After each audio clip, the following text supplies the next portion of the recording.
네, 안녕하십니까. 유한타투데이 정인지입니다. 예, 오늘도 이번 주와 지난주 중요한 이슈들을 점검해보는 시간을 갖도록 하겠습니다. 먼저 뉴스들을 좀 짚어드리겠습니다. 먼저 지난달 29일에 첫 번째 TV 토론을 개최를 했습니다.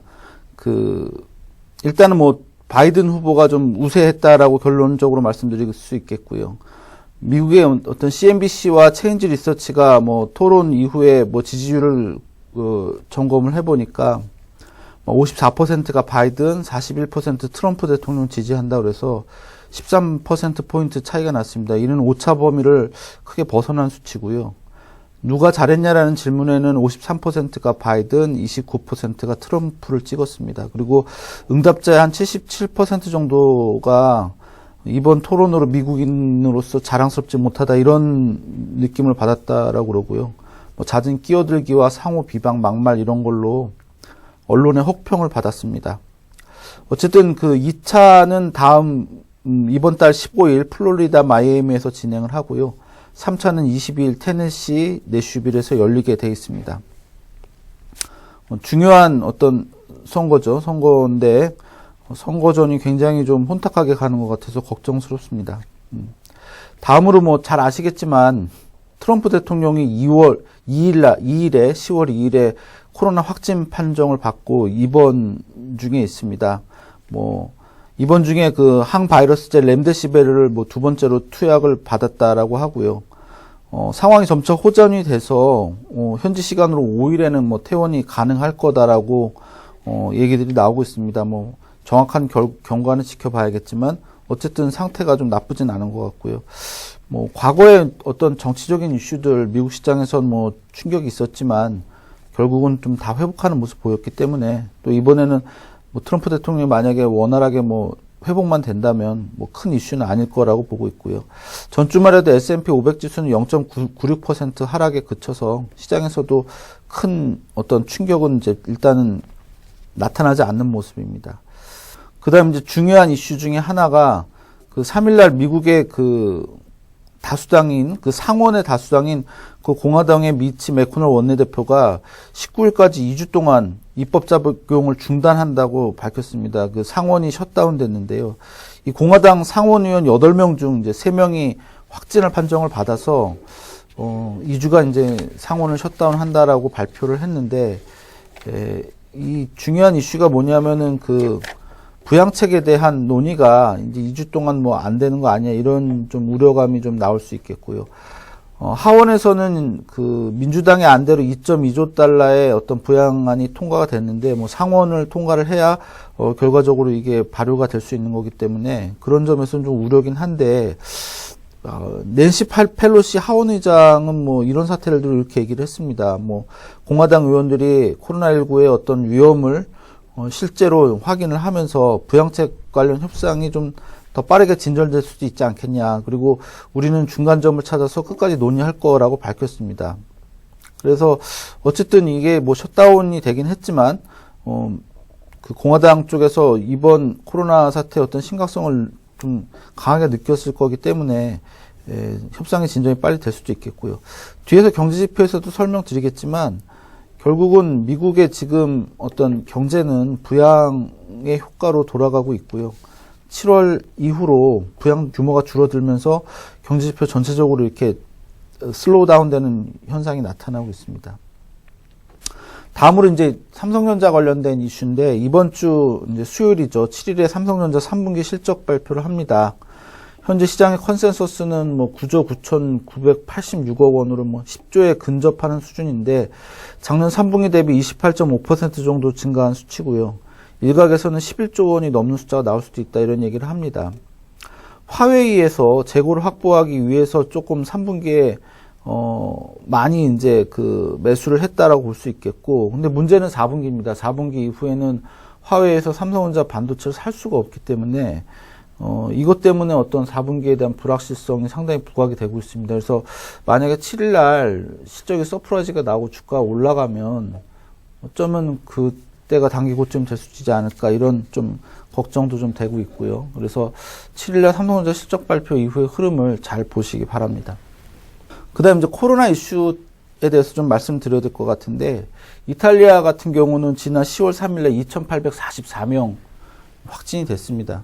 지난 4월 24일 날 3,021명 이후로 가장 높은 수준이고요.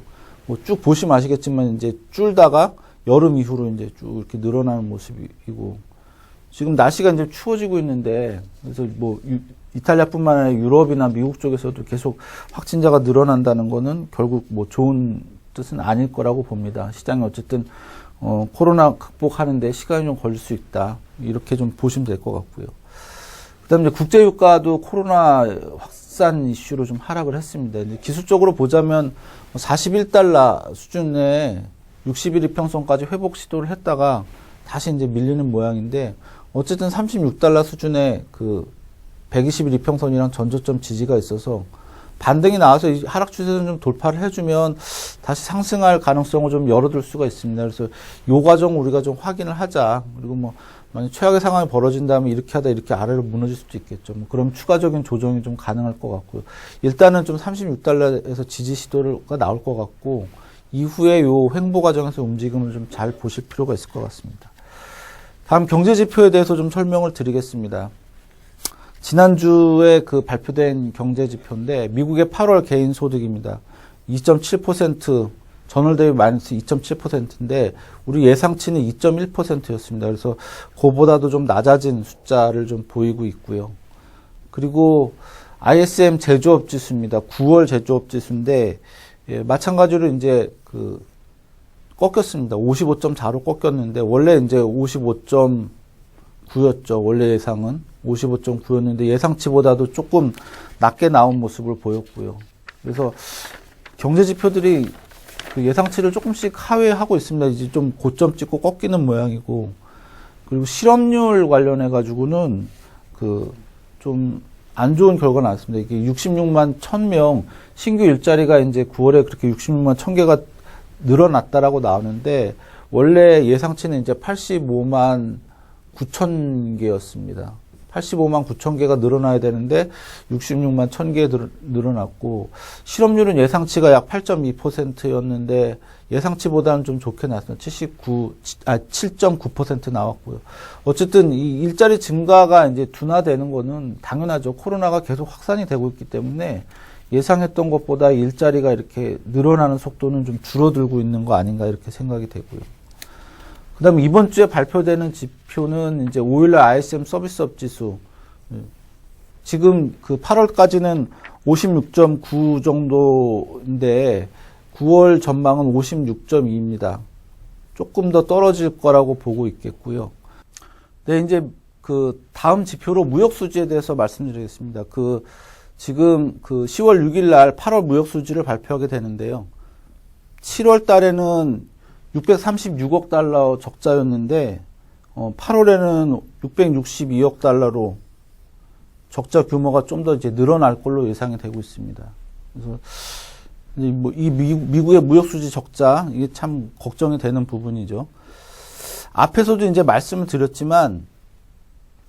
말씀드렸지만 미국 경제 지표들이 이렇게 조금씩 이렇게 슬로우 다운 되는 모습 보이고 있습니다. 그래서 부양 체계이 7월까지 이제 진행이 되고 8월부터는 이제 규모가 상당히 줄었는데, 주당 이제 600달러에서 8월부터 300에서 400달러 정도로 줄은 상황이라서, 그게 이제 경제 지표가 좀씩 약화되고, 그리고 또 주가도 이제 뭐 조정이 좀 진행이 되고 그런 모습으로 나타나고 있고요.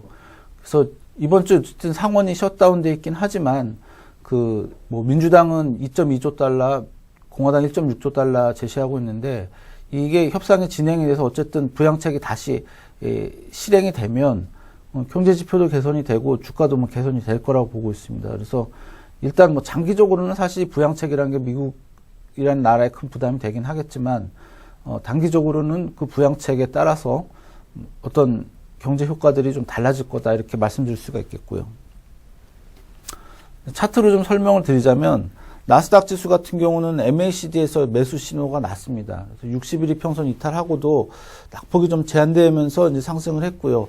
일단 뭐 이런 흐름이 이어지면 전고점 부분까지 상승 가능성을 좀 열어두실 수가 있겠습니다. 그리고 혹시 좀 추가로 하락을 하더라도 뭐 9월 저점대 내지는 뭐 121선에서는 좀 강한 지지를 기대할 수 있겠고요. 그래서 뭐 요 두 시나리오 정도 하나로 생각을 해보실 수가 있는데, 이 트리거는 아무래도 부양에 대한 합의겠죠. 부양책에 대한 합의가 나오면 단기적으로는 어떤 식으로든 좀 간다, 이렇게 말씀 주실 수가 있겠는데, 중기적인 그림은 조금 다릅니다. 이게 그 주봉에서는 MACD에서 매도 시그널이 났습니다. 그리고 RSI 같은 지표도 뭐 과매수권에서 이미 꺾이는 모양이고, 여기서 만약 이런 식으로 진행이 된다면 얘가 단기로 이렇게 좀 올라가더라도 조정이 좀 이렇게 길어지거나 심하면 뭐 다시 10,000포인트 부분까지 빠질 수도 있는 이런 좀 상황이 있다라는 점. 그래서 장기적으로는 조금 슬로우 다운 할 수 있는 상황이고, 단기적으로는 좀 바닥을 찾거나 조정을 받더라도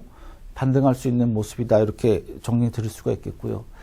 코스피 지수 같은 경우도 요 8월 20일 저점이죠. 여기서 이제 반등 시도가 나왔고, 지난 단기 평선도 회복을 했기 때문에 반등 시도가 나올 거라고 봅니다. 여기 요 가격대 2365포인트 정도 되는데, 여기서 뭐 저항이 좀 있을 수 있고요. 돌파되면 전고점까지 갈 수는 있는데, 여기도 마찬가지로 주봉으로 보시면은 지금 MACD는 매도 신호 나오기 직전이고, RSI는 이미 매도로 이제 뭐 확인이 됐습니다. 그래서 여기서도 이렇게 좀 올라가더라도 조정이 좀 나올 수 있는 상황이고요. 기간 조정이 진행이 되거나 아니면 가격이 조정이 진행이 되면 뭐 한 2100까지도 떨어질 수 있는 상황이라서, 지금 상황에서 어쨌든 단기적으로는 좀 바닥을 좀 찾고 반등하는 관점으로, 또 중장기로는 뭐 조정이 좀 시작이 될 수 있는 그런 가능성을 좀 열어두시고 접근하시는 게 좋지 않나, 이렇게 생각됩니다. 네, 우리 모두 부자가 되는 그날까지 유한타 투자인 여러분과 함께 하겠습니다. 감사합니다.